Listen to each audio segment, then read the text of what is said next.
भारत पाकिस्तान युद्ध जोगु Indian premiere league 2025 को गोटे सप्ताह पर स्थगित रखा पड़ा। तथापि दुई देश मध्य युद्ध विरति पर एवं आईपीएल शीघ्र आरंभ हो पारे। आपन को कही रखु जे आईपीएल रो ए सीजन रे मोट 57 मैच समाप्त होईची। 58तम मैच 8 मई रे धर्मशाला रे पंजाब किंग्स एवं दिल्ली कैपिटल मध्य खेला जायतिला, किंतु याकू मात्र 10.1 ओवर पर बंद करने को पड़ता। मैच पुणी खेला जिवो कि नहीं ताहा ए पर्यंत निष्पत्ति होई नहीं। 8 मई पर मैच बंद हेबा परे पंजाब किंग्स 10.1 ओवर रे गोटे विकेट हराई 122 रन संग्रह करथिला।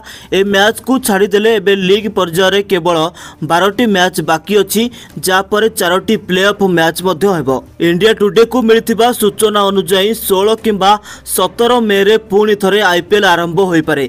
एथिपई एक नूतन कार्यसूची खूब शीघ्र प्रकाशित हेबो।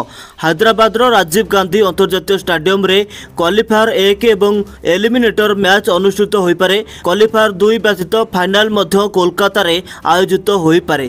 फाइनल में 30 किंबा जून 1 तारिख रे अनुष्ठित हेबार अधिक संभावना रही। यदि पाणीपाग खराब रहे तेबे मैच गुड़िको कोलकाता परिवर्ते अहमदाबाद रे मध्य अनुष्ठित होई पारे। आईपीएल 2025 रो बाकी मैच गुड़िको एबे 4टी स्थान रे खेला जाई परिबो। यार लखनऊ एकाना स्टेडियम में खेला जाई परिबो। लखनऊ सुपर जायंट्स एवं रॉयल चैलेंजर्स बेंगलोर मध्य मैच सहित आरंभ होई पारे। सूत्र अनुसार बीसीसीआई समस्त अंशीदार को ए विषय जणाई देइछि एवं दल गुडी को सेमानकर खेलाड़ी एवं सहायक कर्मचारी को फेराई मध्य नेउछन्ति। तेबे दर्शक बंधु आपन कोन लागुछि केउ 4टी दल एथर प्ले ऑफ रे पहुंचीबे? आपनक मत गोटे कमेंट करी हमकु निहाती भाबरे जणातु।